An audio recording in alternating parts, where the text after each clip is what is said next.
ওরা প্রতিটা জায়গায় বলছে 5 তারিখের পরে দেশে আইনের শাসন নাই, নির্বাচিত সরকার নাই।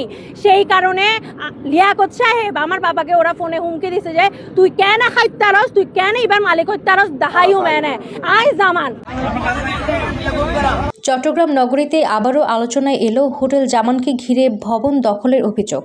চট্টগ্রামের বিশিষ্ট ব্যবসায়ী, কলামিস্ট ও গীতিকার লিয়াকত হোসেন খোকনের বিরুদ্ধে মিথ্যা অপপ্রচারের প্রতিবাদে ভুক্তভোগী পরিবার মানববন্ধন করেছে। গত 24শে আগস্ট শনিবার দুপুরে নগরীর অলঙ্কার মোড়ে জামান হোটেলের সামনে লিয়াকত হোসেন খোকনের পরিবার ও এলাকাবাসীর উদ্যোগে এই প্রতিবাদ সমাবেশ ও মানববন্ধন করা হয়।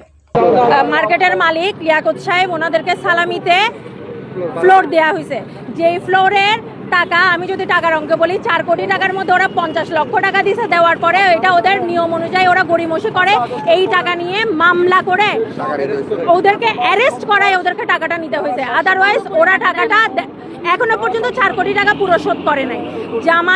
জামানগংয়ের একমাত্র উদ্দেশ্য চট্টগ্রাম শহরে আমি নিউ মার্কেট, আলকরণ দোনো জায়গায় যেতে বলবো, আগ্রাবাদ, জামানিও ওনারা প্রথম 2 তালা নেয়, 3 তালা নেয়, এরপরে ওরা পুরো বিল্ডিং দখল করে।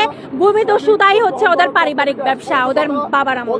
2012 সাল থেকে ওরা নানা রকম মিথ্যা মামলায় জর্জরিত করে রাখছে আমাদেরকে। ওরা ষড়যন্ত্রমূলক অপপ্রচার চালায়। এই যে চিটিং আলী, যে মোহাম্মদ আলী, আমি বারবার এই শব্দটা বলছি, পাহাড়তলিতে উনি এই নামে পরিচিত। ওনার কোনো সত্য নাই, ভূমি সত্য নাই, উনি সব বিক্রি করে দিচ্ছে। তারপরে ওনাকে 2 দিন পর আনে, এনে ওনাকে দিয়ে নানা অপপ্রচার চালায়। আমাদের ভাড়া দেয় না। আজকে অনেক বছর জামানগং আমাদের মার্কেটের ভাড়া দিচ্ছে না। 2 পার্কিং পাবে 2টা, ব্যবহার করে 8টা। ও বিদ্যুৎ যতটুকু পাবে তার থেকে বেশি ব্যবহার করে। সেপটিক ট্যাঙ্ক যতটুকু দরকার তার থেকে বেশি স্কয়ার ফিট ব্যবহার করে। ওরা ওদের ব্যবসা চালায় যাচ্ছে। মানববন্ধন ও প্রতিবাদ সমাবেশ শেষে সাংবাদিকরা ওই ভবনে অবস্থিত হোটেল জামানের ফুটেজ সংগ্রহের সময় হোটেল জামানের পক্ষ থেকে বাধা দেওয়া হয় এবং জামানের কর্মচারীরা এক পর্যায়ে গণমাধ্যম কর্মীদের ক্যামেরায় হাত দিয়ে ভিডিও বন্ধ করার জন্য তেড়ে আসলে উপস্থিত সংবাদ কর্মীদের সাথে জামানের কর্মচারীদের সাথে বাকবিতণ্ডায় লেগে পরিবেশ উত্তপ্ত হয়ে ওঠে। একমাত্র উদ্দেশ্য, আমি আপনাদেরকে আবারও এটা পরিষ্কার করে দিতে চাই, ওদের একমাত্র উদ্দেশ্য পুরো বিল্ডিং দখল করা।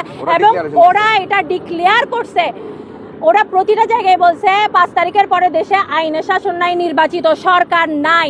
সেই কারণে লিয়াকত সাহেব আমার বাবাকে ওরা ফোনে হুমকি দিছে যে তুই কেন খাইতারস, তুই কেন এবার মালিক হইতারস, দাহাইও মেনে আই জামান, আই আলমগীর জামান, আই দাহাইউন তোরে, তুই কেন এডে আইতারস। এবং এইগুলার মামলা আমাদের চলমান, এখনো প্রক্রিয়াধীন। গত সপ্তাহে ওরা ওদের কয়েকটা এইখানে আমার মার্কেটে বসে ওরা আমার বিরুদ্ধে, আমার বাবার বিরুদ্ধে ওরা সংবাদ সম্মেলন করছে। এটা সংবাদ সম্মেলন না, ওরা একটা বেডরুমের ভিডিও ছাড়ছে, সেখানের মধ্যে ওরা আমার বাবাকে অনেক রকমের খুবই বাজে কটু ভাষায় কথা বলছে, যেগুলার কোনো সত্যতা ওরা দেখাইতে পারে নাই। আমার প্রতিটা কথার ডকুমেন্ট প্রত্যেকটা থানায়, যতগুলো থানায় মামলা চলছে দেওয়া আছে, আপনাদেরকে মামলার নং পর্যন্ত দিয়ে দেওয়া হয়েছে। আপনারা প্লিজ একটু এগুলো দেখে